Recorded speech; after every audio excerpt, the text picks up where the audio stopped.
Hey guys, it's Megan Eller, sales executive in Denver, Colorado with First American Title Insurance. I'm giving you your quick year-end wrap-up based off of the prelim numbers that I have through November. I'll have those final numbers out for you next week when I give you the Metro Denver update that includes those December numbers for you. We have a pretty good idea of where we're falling in though.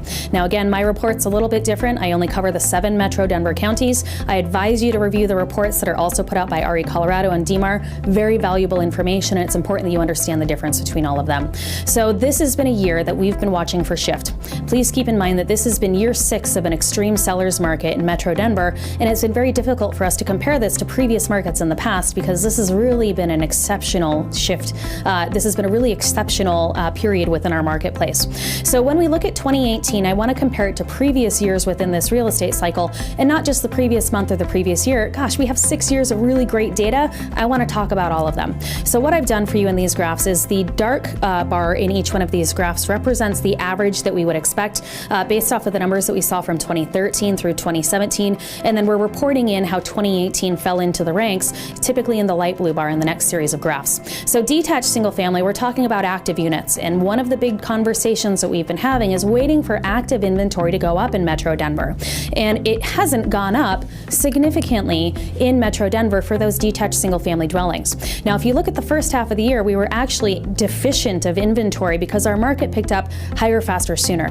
What happened when interest rates started to kick up at the beginning of January in 2018, buyers were pushed off the fence and decided to make purchases earlier, gobbling up a lot of that inventory that we saw at the beginning of the year. Then as we start to round out, looking at the last couple of months that we have here in Metro Denver, we've tapered right back down to where we should be in Metro Denver. Okay, so again, if we look at just the last year and the previous year before that, the numbers report up, but again, great 6 years worth of information. We should compare how all of it falls together. Now it's different for attached single family. So same graph, but now we're looking at those attached dwellings. The market started out higher, faster, sooner, but with the resolution to builder defects that happened about 18 months ago in Metro Denver, now we have all of those new construction units that our resale market is competing against. 3-4 months in a row now, we've had increases in inventory. Not enough to shake the market, but something that we need to continue to watch because this could be the beginning of the transition for those attached dwellings here in Metro Denver, depending on how many more new construction units start to come to market. Okay? When we look at under contract units for detached single family, yellow represents the average from 2013 through 2017. Light blue bar is 2018. Dead on pace with where we've been on average for the last 6 years in a row. So what happens when inventory remains the same and we have demand that remains the same? Those prices continue to go up here in Metro Denver. However, when we look at attached single family, we have increased inventory, demand is starting to flatten out. We'll start to see that appreciation curve taper off here in Metro Denver for those attached dwellings as we have that new inventory coming to market. Now let's go ahead and take a look at those sold listings for detached single family units. They follow right behind those under contract units. About 30 to 60 days after they go under contract, we're reporting those as sold. Again, dead on pace for detached single family, with the exception of a couple months. September, we had a little bit of a bobble where fewer units actually hit the closing table. Keep in mind this was a midterm election year, and with Proposition 112 and some of the other controversial amendments, buyers pumped the brakes and it slowed down closings, but then we caught right back up to where we should have been. Attached single family, again, dead on pace, started out our market higher, faster, sooner, then started to taper off into the last half of the year. We're going to round out with very similar closed units as to where we've been for the last 6 years in a row. Now, if we're watching for shift, a great slide to look at is the month's supply of inventory, or supply versus demand. Again, this is what we use to determine if it's a buyer's market or a seller's market.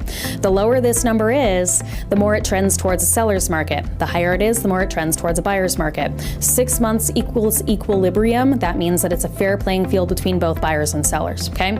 Now, when we look at where we started out in 2018, market went up higher, faster, sooner, and that's reported by showing that shorter supply of inventory in the first few months of the year.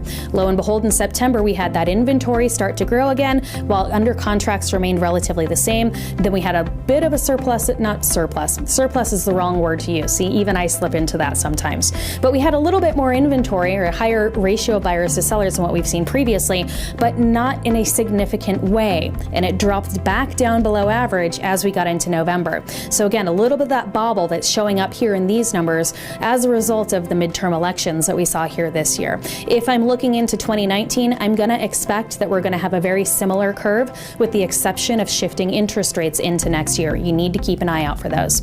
As we look at attached single family, everything was below where we thought we would be until all of those new units started coming to market within the last 3 to 5 months. Lo and behold, we have shift in our market now going on for 4 months, almost 5 months in a row as we go into those winter months and rounding out 2018.